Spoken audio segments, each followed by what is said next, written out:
The lights dimmed. In the heart of the debate hall, two political titans were about to clash. But what happened next left the entire nation in disbelief. Ted Cruz stood tall at the podium, his voice steady, but the venom in his words was unmistakable. His eyes locked onto Kamala Harris, who sat poised across from him, her expression unreadable. The audience was tense, waiting for the first strike, the first hint of what was to come. Cruz leaned into the microphone, his voice carrying the weight of his accusation. "Let's be clear, Senator Harris," he said, his tone dripping with disdain. "You stand for open borders. You want to tear down the very walls that protect American families, and you want to give free rein to anyone who crosses into this country." A ripple of murmurs surged through the crowd, but Cruz wasn't finished.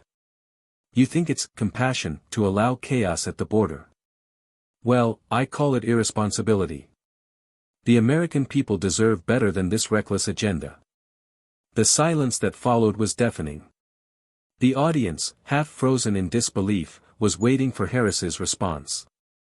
Cruz's words had landed, heavy and divisive.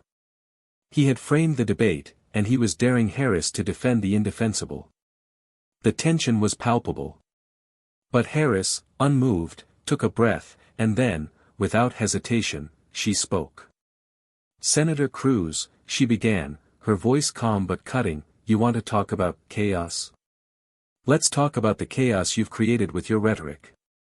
The lies, the fear, the demonization of families who simply want a better life. You call it open borders, but what you really want is to shut out the people who need us most. You want to turn our backs on the very values that make this country great." She paused, letting the words sink in. Cruz's face twitched, his confidence cracking. Harris wasn't done. "You want to talk about protecting Americans? How about protecting their dignity? How about standing up for the dreamers, the refugees, the mothers who risk everything to give their children a future?" The room held its breath. The reaction was immediate. The audience erupted into applause, some cheering, some stunned into silence. But the damage was done. Cruz had underestimated Harris. Twitter exploded. Hashtags flooded the feeds. Memes, soundbites, clips of Harris's perfect retort began to spread like wildfire. Cruz, for the first time in the debate, looked rattled. But what was coming next? No one knew. The battle had only just begun. The air was thick with anticipation. This wasn't just a debate. This was a showdown over the future of America itself. On one side stood Ted Cruz, his stance as rigid as his policies, immigration as a battle to be won, every border a line in the sand. For years, he had hammered home the same message: protect the country from the illegal invaders, tighten the borders, shut down pathways to citizenship, and prioritize law and order above all else. His rhetoric had fueled the fires of fear in a nation already fractured by divisions. To him, immigration wasn't about human lives or families, it was about control, power, and a narrow vision of what America should be. His message had found a home among the frightened, the hardened, the ones who saw the world in terms of us versus them. And on the other side, Kamala Harris. She wasn't just a politician fighting for votes, she was a beacon of hope for millions. She wasn't just defending immigration, she was defending the very soul of America. For her, this wasn't about building walls, it was about building bridges. For every dreamer, every mother fleeing violence, every child born in the shadows of fear, Harris was their voice. Her belief in the sanctity of family, the right to seek refuge, and the fundamental dignity of every human being had made her a relentless advocate for immigrant rights. But this debate? This was about more than just policy, it was about the heart of the nation. Immigration had become the issue that divided America more than any other, and Cruz's policies had only deepened that rift. From coast to coast, communities were torn between those who feared the change immigration brought and those who knew that change was the lifeblood of America. The audience in that hall was split, half of them chanting Cruz's name, convinced that America's future depended on tightening the doors, casting a hard line on the other. The other half was waiting, desperately hoping for a champion, someone who would stand up for the values of compassion and inclusion. What was at stake wasn't just votes or policy, this was the country's identity. The idea of America itself. Kamala Harris, with her unshakable calm, seemed to embody that ideal. For millions of families struggling to stay together, for those facing deportation, for the ones who risked everything to make it here, Harris wasn't just a senator. She was their protector, their advocate. She was the living proof that, in the face of overwhelming odds, America could still stand for something greater than fear. Cruz, meanwhile, continued to push a vision of America where fear trumped empathy, where walls were more important than bridges, and where the struggles of immigrant families were nothing more than statistics to be used for political gain.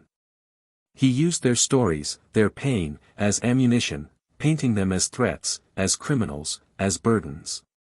The stakes couldn't have been higher. This wasn't just another debate over policy, it was a test of America's moral compass, a trial of its core values. This was a moment that would echo for generations, shaping the very nature of the nation for years to come. The audience, their emotions pulled in every direction, felt the weight of the hour.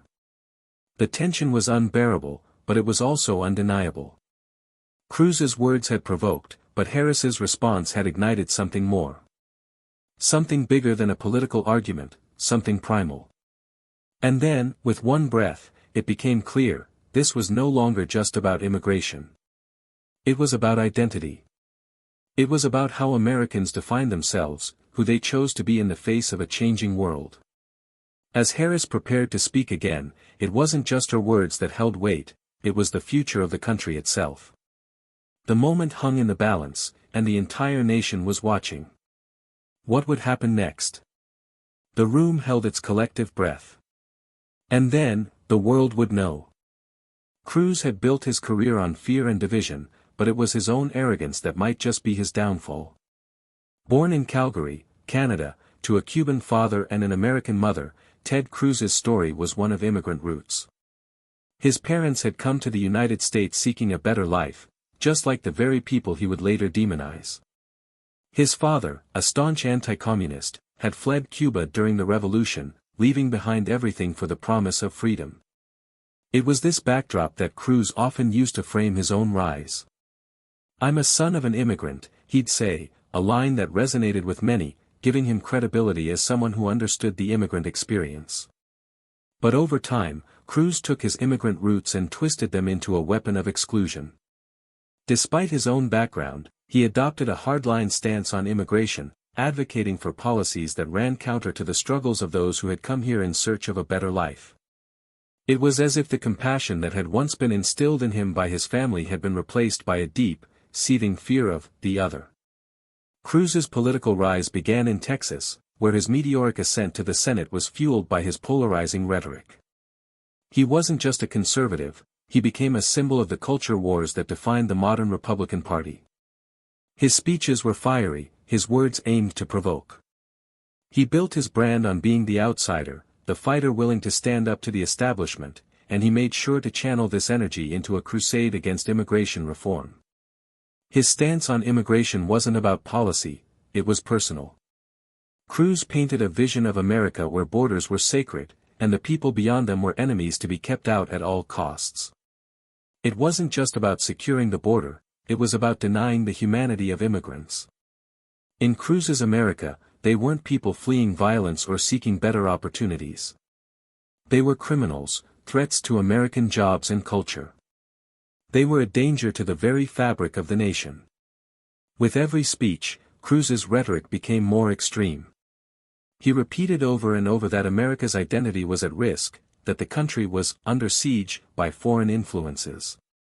He trafficked in the same fear-based language that had been so successful for populist leaders across the globe, making immigrants the scapegoats for every issue from economic decline to national security.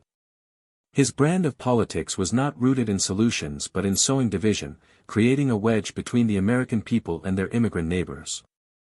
And then came the policy proposals. Cruz was the architect of some of the harshest immigration measures in recent memory. He advocated for building a wall along the southern border, supported family separations, and called for an end to birthright citizenship. He mocked those who argued for a more humane approach, calling them weak, naive, and out of touch. For Cruz, there was no room for nuance or empathy, just hardline tactics that painted immigrants as the enemy. His efforts didn't just remain on the Senate floor, they bled into the wider culture, where his inflammatory rhetoric found a home on cable news and social media. Cruz became a master at framing the issue of immigration in terms of fear, constantly stoking the fires of outrage with every comment. He spoke in a language that felt familiar to the angry masses, echoing their fears and validating their insecurities. His popularity grew, but so did the hostility. What Cruz never seemed to realize, or never cared about, was the human side of the immigration issue. For him, the families torn apart by deportation weren't individuals. They were pawns in a larger political game. The children locked in cages, the mothers grieving their lost loved ones, these were not the victims in his world. Instead, Cruz saw them as collateral damage in the battle to protect America. What he failed to grasp, or perhaps willfully ignored, was the deep, visceral pain his policies caused. Immigrant families weren't abstract concepts or statistics to be used for political leverage.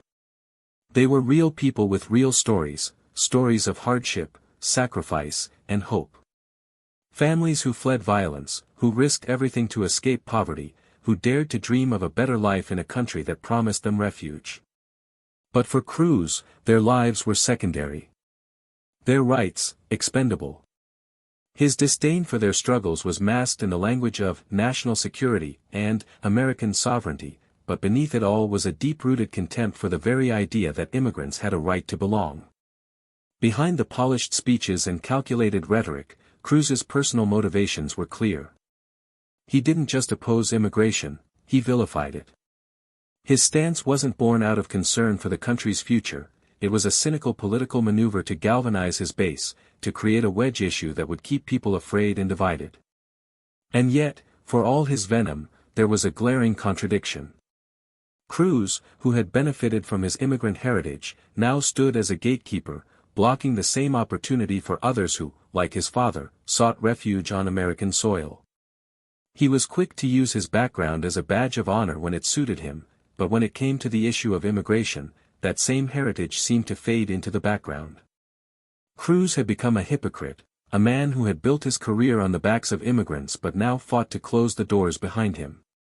The more Cruz spoke, the more his hypocrisy and arrogance became apparent.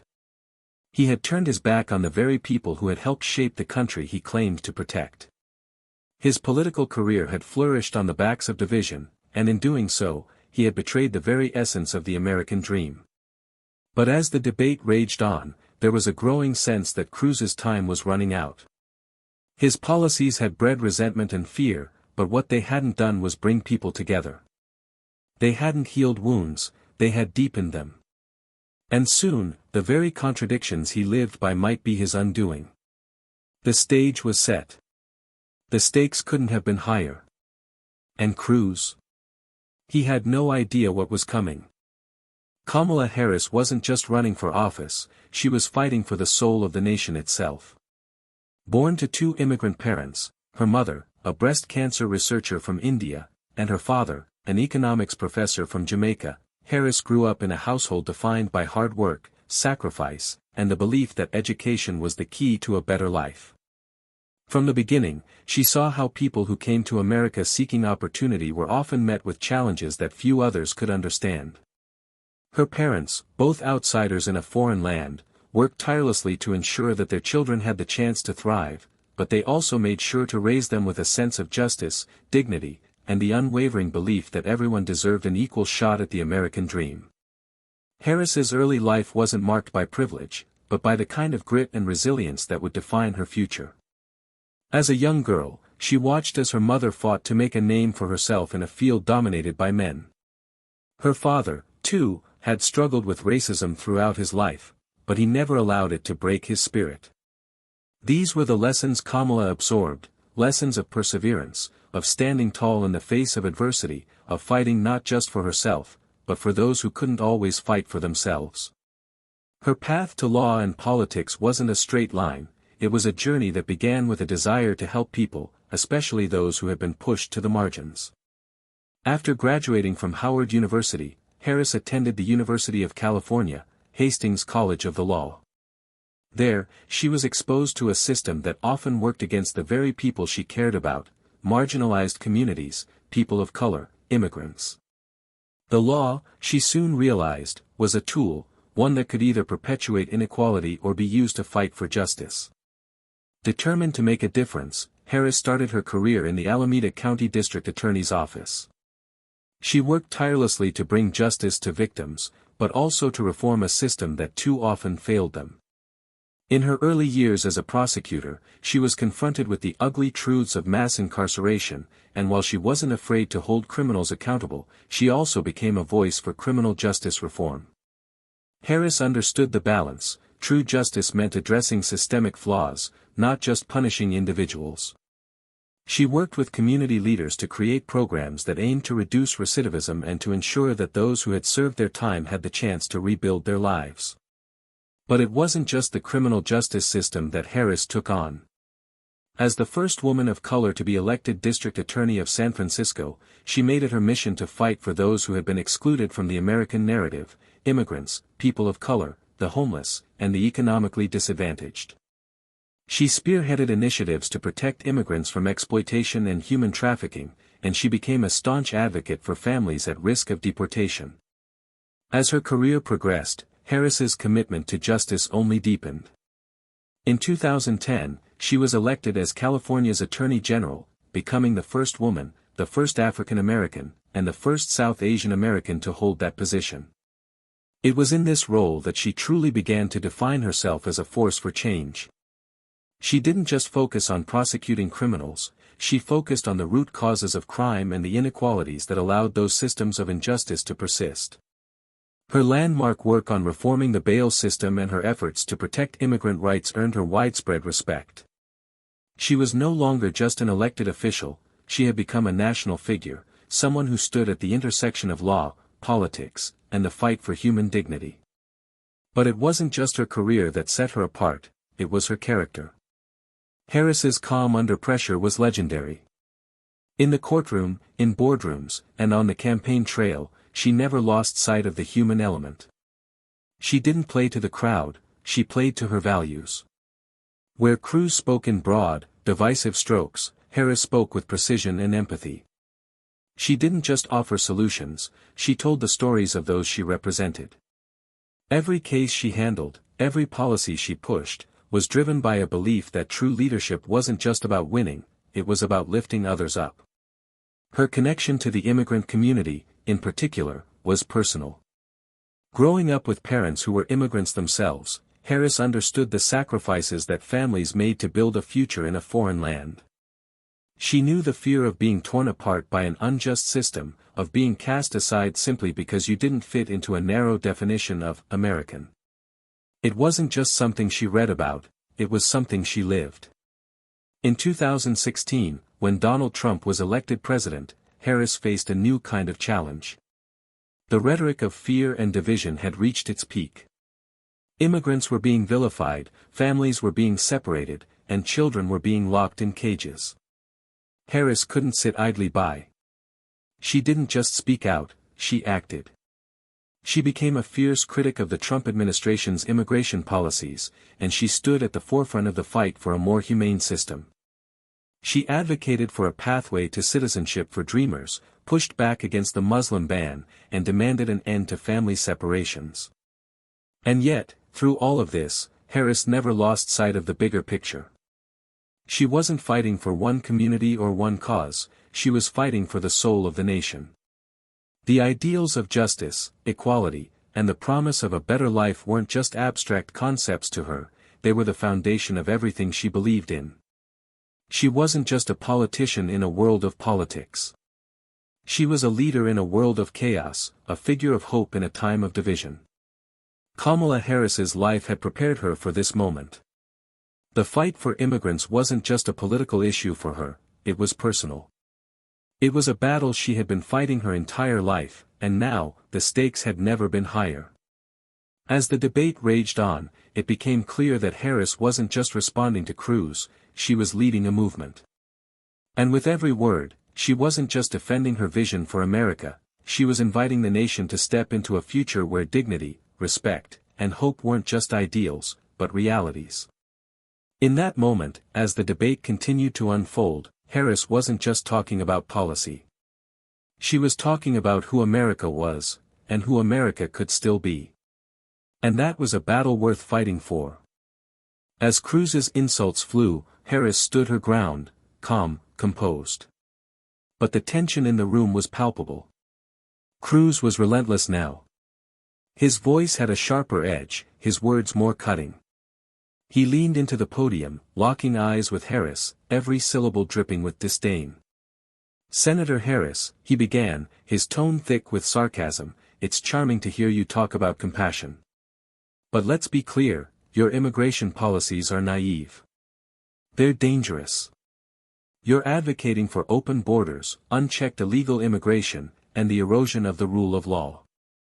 He let the words hang in the air, as if they were self-evident truths, waiting for the audience to fall in line. The room stiffened. Cruz had made his accusation, loud, forceful, and unforgiving. But Harris wasn't flustered. If anything, her composure only added to the growing sense that Cruz was losing control of the situation. "Your policies," Cruz continued, "would flood this country with criminals, terrorists, and people who refuse to assimilate into American culture. We can't afford to be so reckless with our future. I don't know about you, but I'm not willing to gamble with the safety of the American people." The rhetoric was familiar, dangerous and fear-laden, but it was also increasingly absurd. Cruz was trying to frame Harris's stance as a threat to national security, but he wasn't offering a single solution, just fear-mongering. The audience was listening, some on the edge of their seats, others shaking their heads, unsure of how much more they could stomach.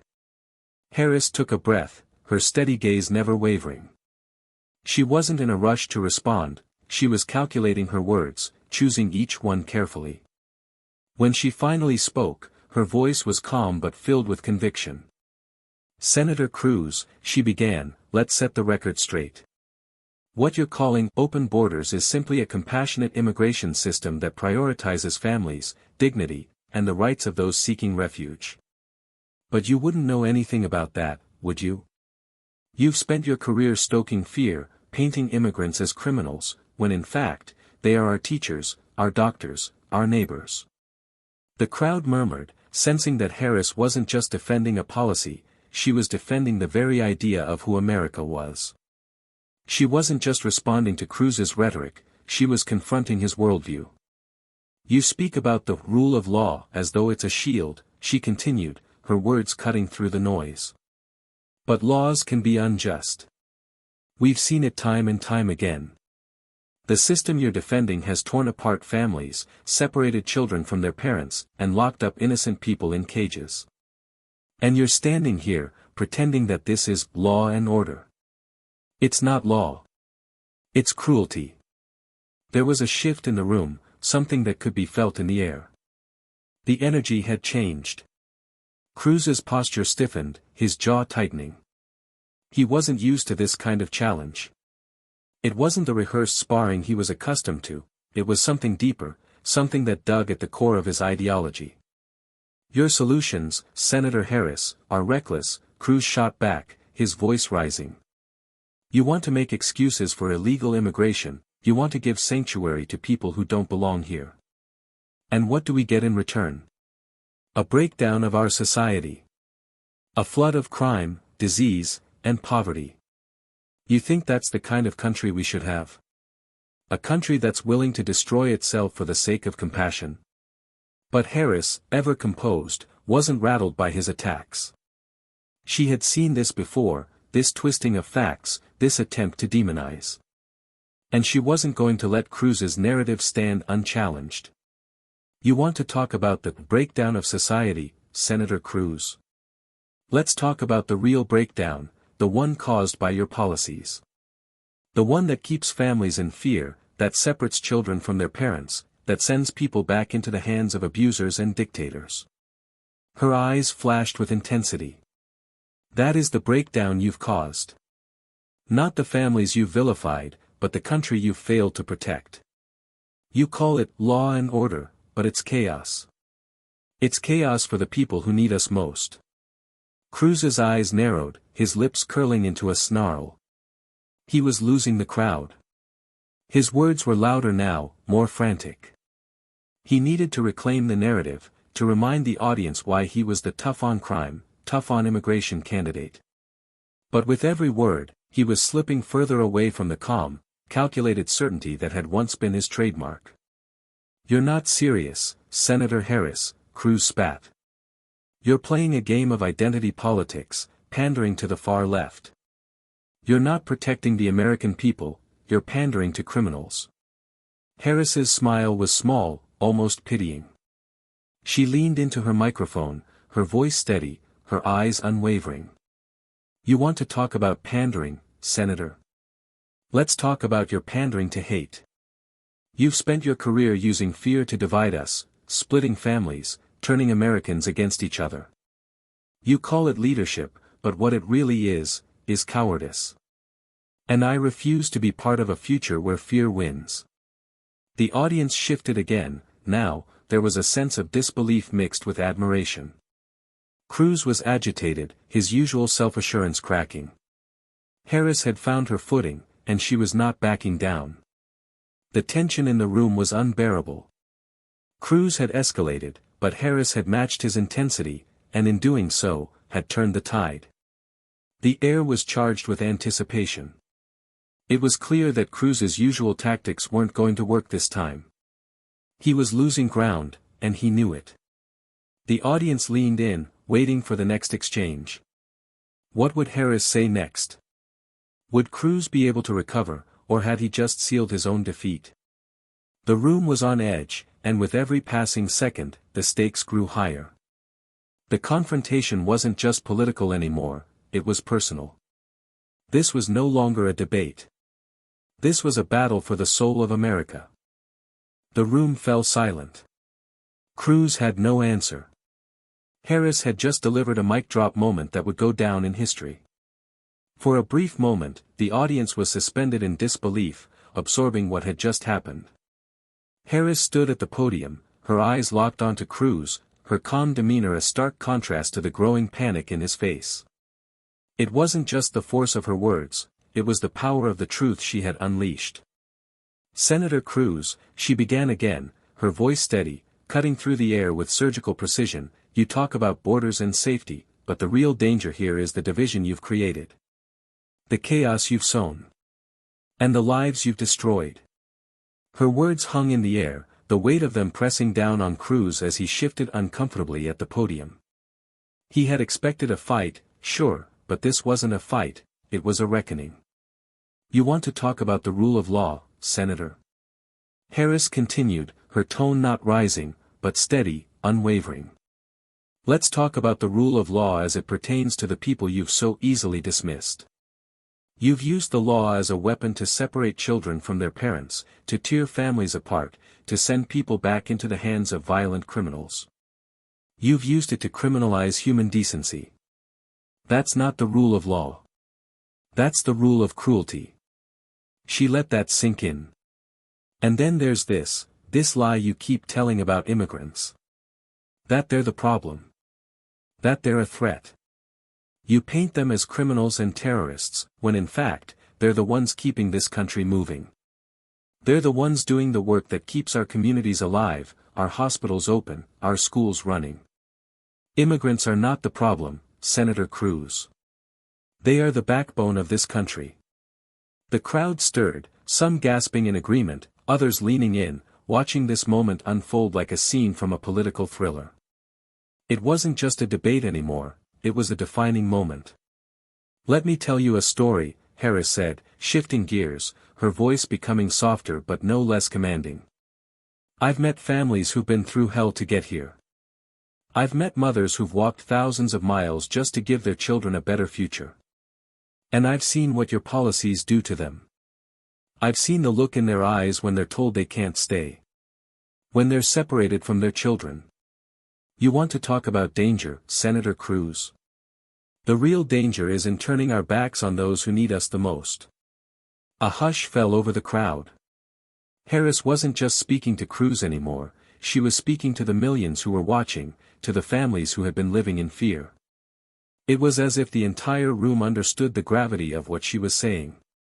This wasn't just about policies, it was about human lives. Harris's voice grew stronger as she continued, building momentum.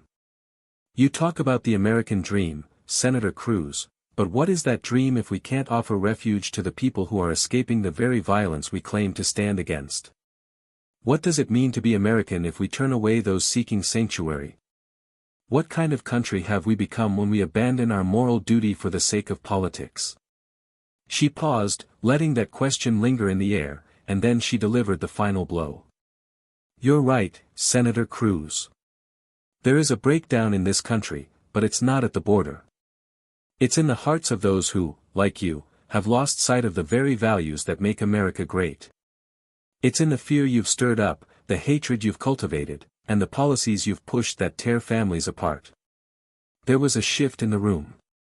The crowd, which had been torn between Cruz's fear-mongering and Harris's calm dignity, now rallied behind her.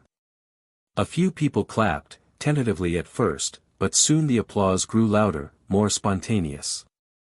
The room had witnessed a moment of sheer power, a masterstroke of intellect and compassion, cutting through the noise, cutting through the division. Cruz, caught off guard, blinked. He opened his mouth to respond, but the words wouldn't come. He knew, deep down, that Harris had just obliterated his arguments, dismantled his entire narrative with nothing more than truth and clarity. The smug confidence he had carried for so long evaporated in an instant. There was no clever retort to this, no way to spin his way out of this moment. Harris turned to the audience, her face calm, but her eyes filled with an unspoken challenge. This isn't about politics anymore. This is about who we are as a nation. Are we a nation of fear and division, or are we a nation of compassion and inclusion? Are we a country that turns its back on the most vulnerable, or are we a country that stands by them? Because if we don't take a stand for the people who need us most, then we've lost everything that makes us who we are. The audience erupted in applause, loud, sustained, and fierce. The kind of applause that wasn't just about a momentary victory, but about a moral victory. The kind that comes when a leader rises above the noise, when they refuse to back down in the face of cruelty, when they stand firm in the face of overwhelming opposition. Cruz's face flushed. He took a deep breath, but he couldn't regain his footing. The crowd's energy, the swell of support for Harris, left him struggling for control, unable to mount any kind of effective counterattack. Harris stood there, unshaken. She had done it. In that moment, she had turned the tide. She had exposed Cruz for what he truly was, a man who trafficked in fear and division, a man whose policies did nothing to strengthen the country, but only to break it down. The debate wasn't over, but the audience knew the truth. They knew that Harris had just delivered a mic drop moment, a moment that would echo through history. Cruz had faltered, and in doing so, had revealed the cracks in his foundation. Harris, with her calm dignity and unwavering commitment to justice, had emerged not just as a defender of immigrant rights, but as the true voice of the American people. And as the applause continued to roll, Cruz realized something he hadn't expected. He had been beaten, not by policies or strategy, but by the undeniable power of truth. As the dust settled, the world was still talking. What had started as a debate had now become a movement. Within moments of Harris's mic drop moment, social media exploded. Twitter, Facebook, Instagram, every platform lit up with reactions. Hashtags like #HarrisOwnsCruz and #TruthOverFear trended worldwide, and millions of people shared clips of Harris's response, replaying her words over and over. Her calm, composed dismantling of Cruz's arguments had become the viral moment of the year, a political soundbite that would live on in the digital ether for years to come. The memes followed quickly, Cruz's flustered face juxtaposed with Harris's serene confidence, headlines from news outlets stating that Cruz had met his match, and fan-made images of Harris as a political superhero, armed with nothing but facts and moral clarity. It wasn't just a meme, it was a cultural shift in how politics were being consumed. For the first time in ages, a debate had become something that transcended the political sphere. It was a spectacle, a cultural touchstone, something everyone had to witness, regardless of their political affiliation. But it wasn't just online chatter. Celebrities, influencers, and public figures all weighed in. Pop stars, actors, and activists took to their platforms to praise Harris for her poise and her unflinching defense of the marginalized. "Kamala Harris just became my hero," tweeted a well-known actor, a sentiment echoed by hundreds of thousands. Others shared personal stories of what it meant to be an immigrant in America, how they saw Harris not just as a politician, but as someone who spoke for them, someone who truly understood their struggles. One viral tweet summed it up perfectly: "Kamala Harris didn't just win that debate. She won our future." The media, too, was caught in the aftershock. Every major news outlet in the country was covering the fallout. MSNBC, CNN, Fox News. No one could ignore the significance of Harris's performance. Political analysts, who had once dismissed her as just another liberal voice, were now calling her a game changer, a force to be reckoned with. They dissected the debate in real time, playing back clips of Cruz's flustered attempts to regain control and juxtaposing them with Harris's commanding composure. The phrase, "turning point," was used again and again. Experts agreed, Harris had not only won the debate, she had shifted the narrative of the entire election. Cruz's campaign, which had relied so heavily on fear-mongering and divisive rhetoric, was now on the defensive. His supporters were left scrambling to reclaim the narrative, to twist Harris's words, but they couldn't. She had delivered a blow that would take weeks to recover from, if at all. Cruz's camp, in full damage control mode, tried to spin the debate in his favor, issuing statements and holding press conferences to downplay his loss. But every attempt to retake the stage was overshadowed by the growing tide of support for Harris. News outlets captured Cruz in increasingly desperate moments, as he tried to reconcile his divisive rhetoric with the reality of a nation now hungry for unity and compassion. His speeches, once sharp and filled with certainty, now sounded empty, forced, as though he were trying to cling to a narrative that was rapidly falling apart. But Harris's supporters weren't backing down. They were rising, loud, powerful, and united. Pro-immigrant groups, grassroots organizers, and everyday citizens rallied behind her. Donation numbers surged for her campaign. Volunteers flooded in from across the country, eager to help push the momentum forward. Political pundits who had once doubted her chances now acknowledged that Harris had emerged as the clear frontrunner, her message resonating with millions of Americans who longed for hope and change. This wasn't just about winning a debate, it was about shifting the course of a nation. Harris had done more than defend her stance on immigration, she had redefined the terms of the conversation. No longer could the right-wing rhetoric of fear and division dominate the discourse. Harris had proven, with nothing more than facts and empathy, that compassion was not a weakness, it was a strength. Even Cruz's most loyal supporters began to question his approach. Poll numbers, once in his favor, began to shift. In focus groups, people admitted that they were disillusioned by his tactics.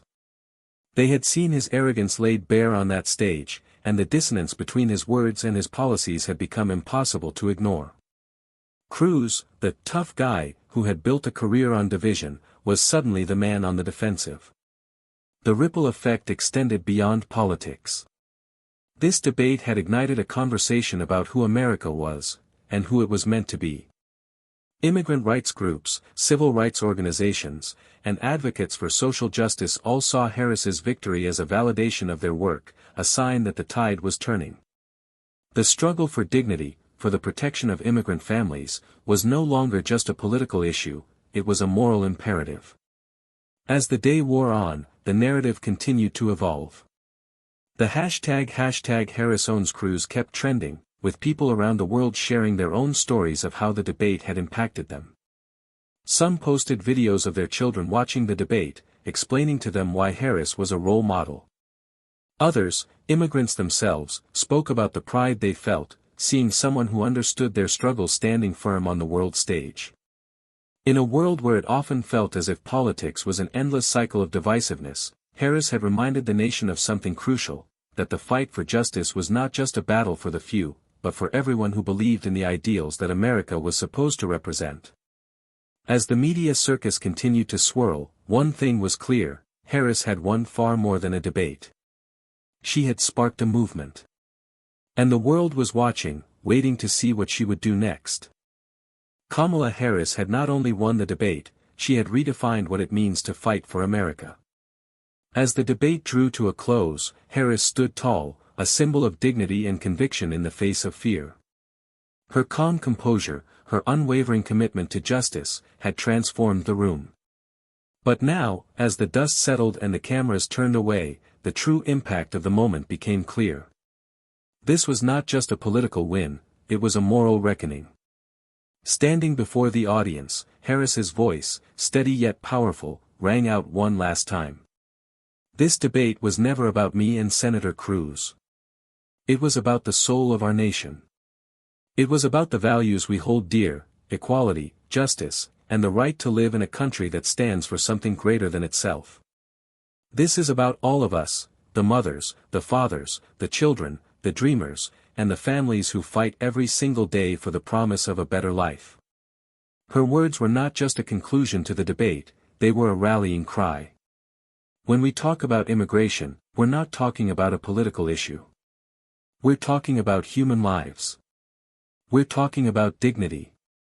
We're talking about the right to be treated with respect. And make no mistake, this is a fight for the heart of America. This is the fight for who we are, who we choose to be, and what we stand for. There was a beat of silence, the gravity of her words sinking in as the audience sat at the edge of their seats, hanging on every syllable. We cannot let fear dictate our future. We cannot let hate divide us. The history of this nation is a history of immigrants, a history of people who risked everything to create a better tomorrow. And that fight, that struggle, is not just about policy. It's about the promise we made to ourselves, to each other, when we declared that all men and women are created equal. That we are a nation where everyone, no matter their background, their race, or their place of birth, deserves the opportunity to live with dignity.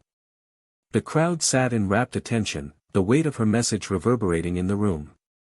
This wasn't just a politician speaking, this was a woman who had lived this fight, who had stood in the trenches for justice her entire career. Harris was not just advocating for a policy, she was advocating for the future of the country, for its moral compass. And yes, Senator Cruz, she continued, turning her gaze toward him with unflinching resolve, we are a nation of laws.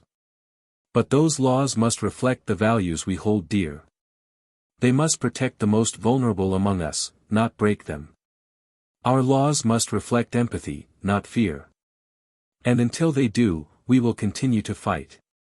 Harris's words carried a finality, a quiet strength that made the audience feel as though they had just witnessed a historic moment. It was more than just an argument won, it was the embodiment of everything America was supposed to represent. This is not just about immigration. It's about who we are as a people. Are we the country that turns away families fleeing violence? Are we the country that builds walls to keep out the most desperate? Or are we the country that reaches out a hand to the oppressed, to the hungry, to the homeless, and says, you belong here. You are welcome here. You are safe here. The applause began slowly at first, hesitant, but soon it grew louder, building into a roar of support that seemed to echo not just in the hall, but across the nation. People on their feet, clapping, cheering, standing in solidarity with Harris, recognizing that her victory wasn't just hers, it was theirs. It was the victory of every immigrant, every dreamer, every American who still believed in the ideals of justice and equality. Kamala Harris had redefined what it meant to fight for America. She had not only taken down the villain in this debate, she had laid bare the true battle at hand. This wasn't just about politics, it was about identity, about the moral fiber of a nation.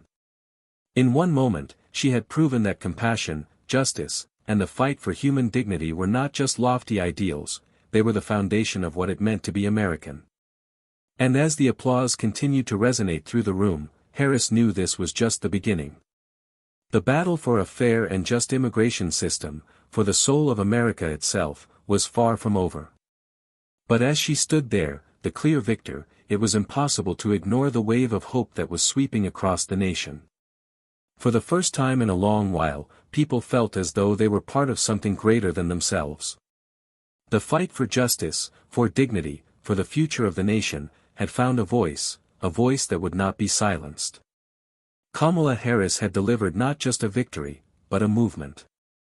And the world was watching, waiting to see where it would go next. But one thing was clear, this was a battle worth fighting. And with Harris leading the way, the world had seen the triumph of hope over fear, dignity over division. This battle is just beginning. The fight for justice, dignity, and hope is far from over, and we need each and every one of you to stand with us. What Kamala Harris showed us today wasn't just a victory in a debate, it was a call to action. It was a reminder that the soul of our nation is at stake, and now more than ever, it's time to rise up. If you believe in the power of compassion, if you believe in a future where all families are treated with dignity and respect, this is your moment. Harris's words have set a fire in all of us. She didn't just defend the rights of immigrants, she defended the very essence of America, the America that stands for equality, freedom, and justice for all. But we can't stop here. We need your voice. We need you to share this video, to spread the message far and wide.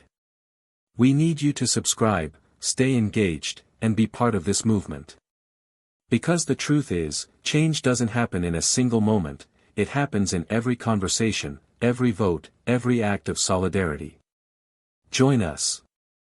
Together, we can continue the fight for a future where compassion triumphs over fear, where justice prevails, and where every person, regardless of where they come from, can live with dignity. Kamala Harris has shown us the path forward. Now, it's up to us to walk it. Are you ready to fight for what's right? Subscribe, share, and join the movement. The time for change is now.